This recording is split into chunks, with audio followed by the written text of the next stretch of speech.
Decorator pillows. Well, let's do the cording around the edge. We're going to use the Janome and we're going to make a great decorator pillow. 1, 2, 3. That's the steps you need. I'm Cathy and this is Sewing Tech Talk. So we have a giveaway for today's video. We have a nice set of embroidery thread from Madeira. Every time you like, share, or comment, you're entered for a chance to win this great set of thread. So good luck. So today let's talk about cording and piping. Now what cording is the edge around, you probably have it on your couch, on upholstery. It's this little edge right here that's filled with some kind of a cord, and it adds that extra touch to the edge. Now I call larger filled edging a cording, and a piping is something that's a little bit smaller. So on the edge of this dress, I did a little piping, and it really adds that nice, elegant finish to the neckline and to the arm's eye. Now, I have to make a confession. I don't always take the time to do piping and cording.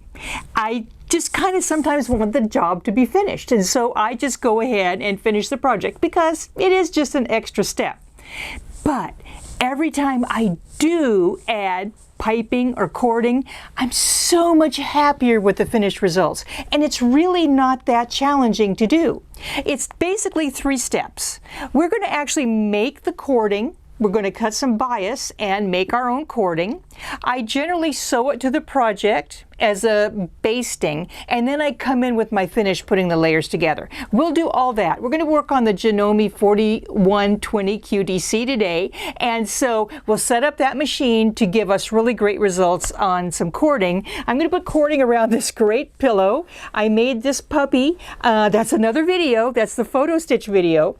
And what I did is I put fabric around it. I took some Decorator thread and did a great little stitch around the outside edge of it. So it's ready to have its piping around the outside, his cording around the outside edge to turn him into a fabulous pillow. So those are the steps. We're going to get to it in a minute, but first we have to make our cording. So let's get this on the side. Now, cording and piping comes in tons of different colors. Not colors, sizes. Oh my gosh, it basically is all white. But you can get it so that it's wrapped around. You can get it in a package. You can get teeny tiny, itsy bitsy. You can get cotton. You can get a polyester. There's tons and tons and tons of different cording. Every time I put cording or piping in a project, I really want to have a bias strip of fabric to cover it. Now you can go out and buy cording or piping. I generally can't find the color that I really like, so I almost always make my own. So we're going to be making some cording and piping today. It's going to be kind of a medium size. We'll put this aside. And let's talk about cutting our bias strips. Now, there's lots of different ways you can cut fabric and manipulate it to make a continuous bias that you cut.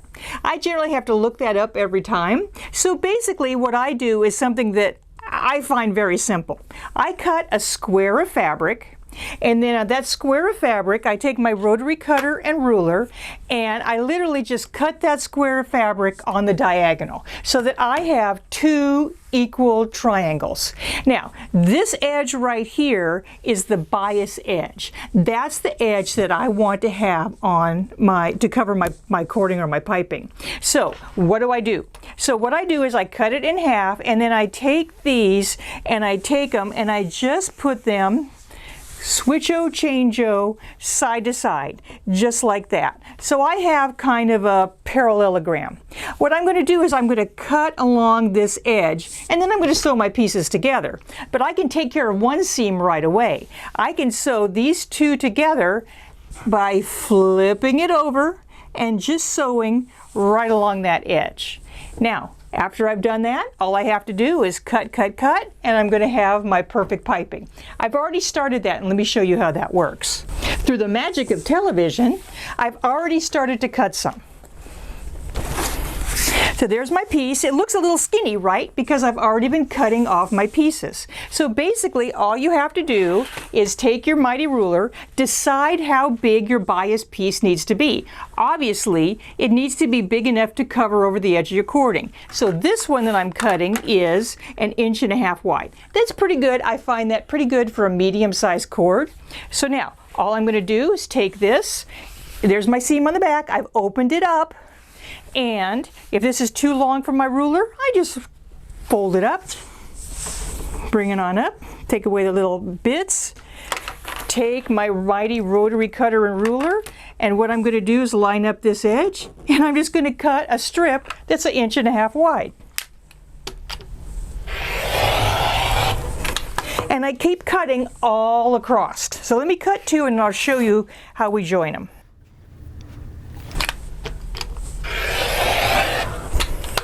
Okay, now I have 2. So what I'm going to do, here are my 2 pieces. And you can see they already have that bias edge. They already have that triangle there. What I'm going to do is I'm just going to take them, I'm going to fold them right sides together so that they kind of make a plus. And then I pull everything back, and where I'm going to sew is from that valley to that valley. Now I make enough to go around my project, my pillow, my garment, whatever. I always add a little bit extra too.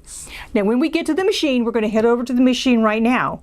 I want to show you how I prepare the cording, because what I do is I pre-sew it, kind of like with a baste, to make sure everything's going good. Then I'm going to baste it down to the project, and then we're going to do our final sewing. So we're going to head over to the machine. I'm going to show you how I sew this up together. I have 3 different pillows I'm using because what we're going to do is I'm going to show you how we join the ends together. Because sewing it on there is easy, but how do you join the ends together? There's a couple different ways to do it. So let's head over to the Janome and let's put these pieces together. And I want to show you how to prepare, how to put it on, and a couple ways to join it. And I think you're going to want to do piping from now on, or cording, or whatever. See you at the machine. So here we are at the Janome, and what we're going to do is we're going to set it up for sewing, covering our cord. We're going to cover our cord, put it on the project, turn those corners, of course, and we're going to join it a couple ways. Now the Janome is an electronic machine, which is great, which means that I have lots of different adjustments that I can make. Now once I make an adjustment, I can always go back to that precise adjustment. Now this machine comes with a standard foot, lots of feet actually, and a zipper foot. Now the zipper foot is really the foot you're going to use for sewing next to something tall, and our cording is tall. So what we're going to do is we're going to attach the zipper foot after we join these bias pieces together. Now depending on the item you're going to sew onto, this is just regular fabric, so I don't need a special needle for that. But when I sew onto my project, you might be sewing onto upholstery, something thicker. So in that case, you might want to use a larger top stitch needle that has a bigger, beefier, sharper point that works. Now when I sew my project together, I'm always going to use absolutely matching thread throughout.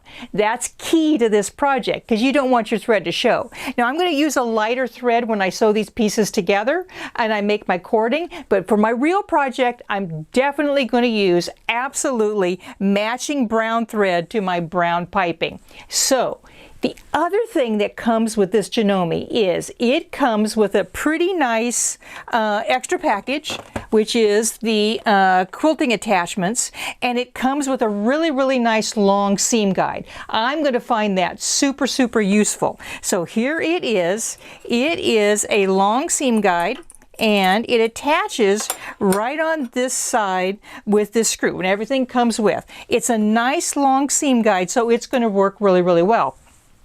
But I'm going to want to adjust and maybe add a second seam guide. So let me show you that once we get our piping going together. So seam guide, pretty awesome. But right now, we're just going to sew together our 2 pieces. So let's put this aside, put our zipper foot aside, put these needles aside, and attach the traditional sewing foot.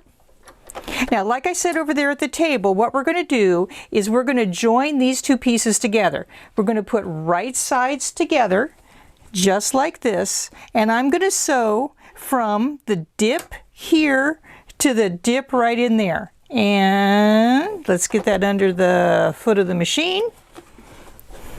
And like I said, I'm using a lighter thread so that you can see, but you're going to use a matching thread for sure. So I'm going to bring on that down there. Now it's in the center needle position, and this standard sewing foot for the Janome has a mark right in the middle, a little gap right in the middle. So I know exactly where I'm headed because I'm heading to that other little dip in the bias strip. So let's sew to there. When I get to the end, all I have to do is touch my scissors, and I can join a whole bunch of these strips. I need enough to go around my project plus a little bit extra. So there I sewed it. Actually, I had a little bit on the extra in the beginning.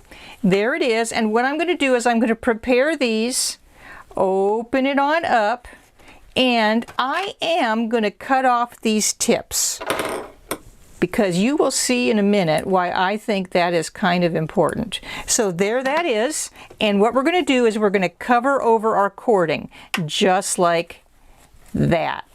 Now we're going to baste this in here, and then we're going to sew it to our project. So let's set up the machine for doing that. We're going to need our zipper foot, which is really our foot for sewing next to something tall. I'm going to snap this one off, and let's look at that zipper foot really, really close.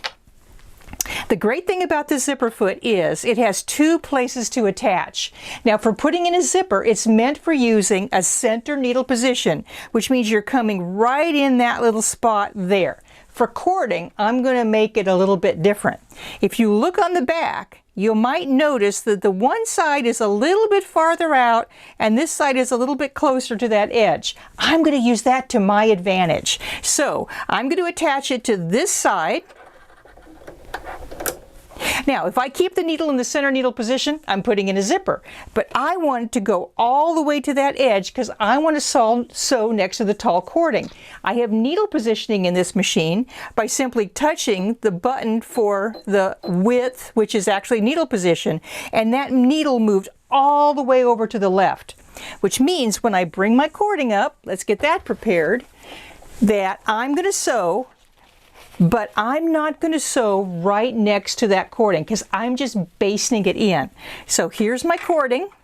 I'm going to leave a little bit onto the end, just like that. I'm going to bring it on over, and when I bring it under the needle, I think you will see, now don't start at the very end, that I not only have full coverage under my feed dogs right through there. In other words, the machine's going to pull the fabric through beautifully because this is all under the feed dogs with the design of that foot. But you can see I am not sewing right next to the cording, and I don't want that. I don't want to sew next to the cording right now because I'm going to sew really close to it when I finish my project. So I'm just going to base this down. So let's increase our stitch length. And now, let's just prepare our cording.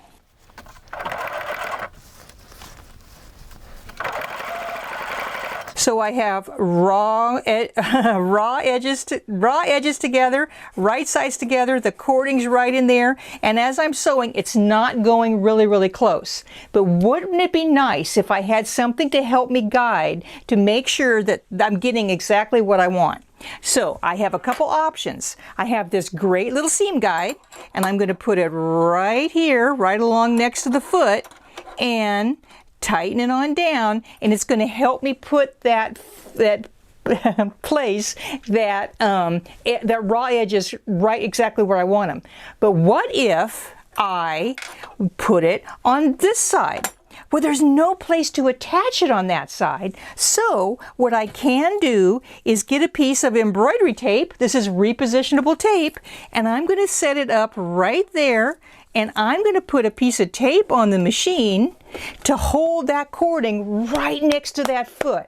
So not going to mar my machine. It's not going to hurt it. I can sew, and that's the part I'm concerned about anyway, and it holds that cording lickety-split right exactly where I want it to be. If you don't want to do this, what you can do is you can get a magnetic seam guide, put it right along in there, and voila! In fact, I could attach this one here, and I can't sew wrong. So let's see what that looks like. I call that a no-brainer. I really didn't have to worry. Now let's talk about attaching the cording around the edge and turning that corner. We'll finish this cording in a little bit. Now, here is my other little project. Remember, I'm going to use matching thread when I sew everything down, and I've already started. Now I've made myself a wider seam allowance on this piece so that you can see exactly where I'm going to go. And I have matching thread. Let's put a matching bobbin in though too. Changing the bobbin's easy. It's a front-loading bobbin. I put everything in and I just go needle up and needle down.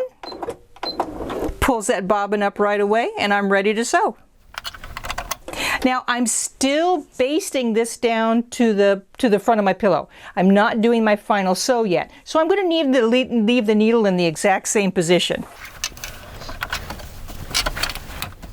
Now, I'm going to sew one up to the corner, and my trick is I'm going to need to sew up to the corner, and I'm going to turn it right here so that I have the same seam allowance coming on this side. Well, you can see I'm going to probably have some clipping to do. So let's get started and go up there. Remember, we're not sewing super next to the cording.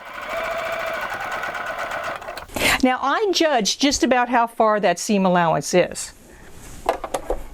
And I'm going to take my project and I'm going to make a couple clips in that corner so it turns the corner.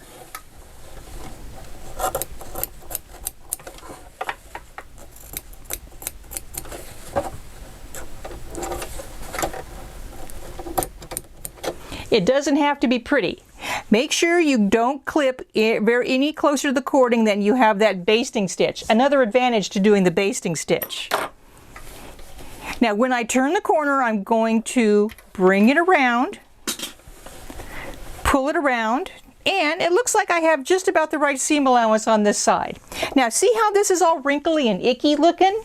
Well, that's okay. I want to pull out as much as I possibly can, but when this turns to the outside edge, those wrinkles are going to go away. But what I do is I take a couple stitches across the bottom, so I don't turn an absolutely sharp corner. I take a few stitches on the edge, and that gives that cording a place to turn. So let's adjust and make a couple stitches here. Bring it around, give that cording a little tug,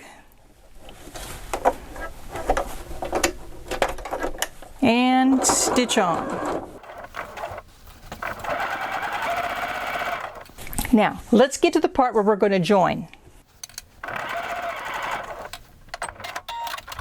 When I first start sewing this cording down, let me get it so that you can see it. When I first start to sew this cording down, I fold the one edge under and I leave my cording a little bit longer. So what I'm going to do is this edge, I stitch it down just a little bit within the seam allowance. I bring my other piece of cording over. I cut it just a little bit longer than it needs to be. I'm going to pull this back. Aren't you glad we used a longer stitch length? And I'm going to join my cording pieces just like this and snip through both. That way they're going to perfectly match. And if they don't, I can give them a haircut. So far, so good. I'm going to take this, pull it back, lay everything down, pull that one piece of fabric that I turned an edge under right over the top. Hold on, got to tuck this one in. Got to put the baby to bed. Pull that over, and really all I have to do is stitch right along there, and it's a really, really nice join. So that was pretty easy. Now I've written a handout that's going to show you how to turn that corner and how to do this simple join. But there's one more simple join as well. Another quick and easy way to finish it is sew everything up just like you did before, but when you come up to the end, you're going to simply cut through the whole thing. Take a piece of your bias fabric, bias strip, fold it just like this, and you're going to lay it there, put the join in the middle, fold that over, and oops, let me give you a visual. There you go. So it'll be a little piece of fabric to cover those two ends. Remember, the instructions are in your handout. Another thing that you can do is you can simply pull the cording away, give it a snip, pull that to the edge. When you're coming around here, pull the cording away, lay them across just like that, stitch across there, and you're another way is you're good to go. So once you get everything together, now it's time to do your quick finish. And this foot that comes with the Janome is really, really going to help. So let's stitch this down because we need to join the other piece to it. We're still doing a baste and we're still sewing away from that cord.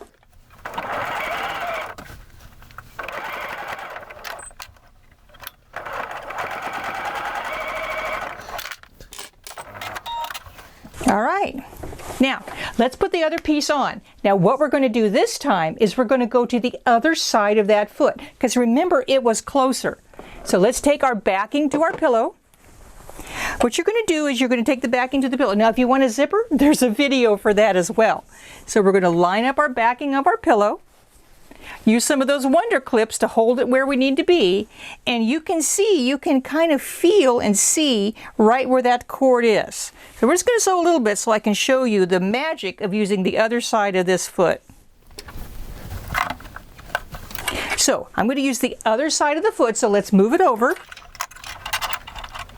Now, this is very important. If I was to sew, the needle's going to come down right in the middle of the foot. I don't want that. So I'm going to move the needle all the way over to the right, and since this is our finish, we're going to shorten our stitch length as well. So we're going to move the needle all the way over to the right, and we're going to shorten our stitch length. But a 2.0 would be good, and it moved over to the 7.0 stitch, which is the farthest to the right. Now all I have to do is roll everything up, and I'm going to come on this side now, but it's going to give me that perfect place to stitch my cording down, and it's going to be just to the inside of that previous stitching that I did. That way I know I've gotten really, really close to the cording. The trick here, you're going to want to sew close but not through the cording. So three-step process. I'm using the foot to really, really help me get everything where I need to be. By preparing everything ahead of time, it should be not that much of an extra step. And if the machine works with you, if you have position of the needle, it's great. So I'm going to shoot it over to George. George, I want you to tell him about this great machine, the Janome 4120 QDC, because it's an electronic machine and it's going to help them get their project perfect. Off to George. That was another incredible presentation. Don't forget to click on the link where you can download Cathy's guide to the presentation. The Janome 4120 QDCT is our most popular portable machine. It weighs a mere 13 pounds, but it sews like a top model machine. It has a 7-piece feed system. Now what this does, it gives wonderful fabric control from sewing with heavy fabric, working with sheer fabric, working with knit fabric. It really does handle the fabric beautifully. Plus it has 120 built-in stitches that are easily accessed by its screen. And you have all kinds of stitches, including applique and quilting stitches and all kinds of blanket stitches, utility, buttonholes. It has 7 different buttonholes that are auto-sized just by putting the button in the foot. It also has an automatic thread cutter, an automatic needle threader, as well as comes with a wide selection of bonus accessories, which include this walking foot for working with layers of fabric, this guide that attaches to the walking foot. It comes with a secondary guide. It comes with a 1/4-inch patchwork foot that is great for chain piecing, as well as an open toe free motion foot. Click on the link to order your machine or give us a call at 1-800-865-9664. Bye for now.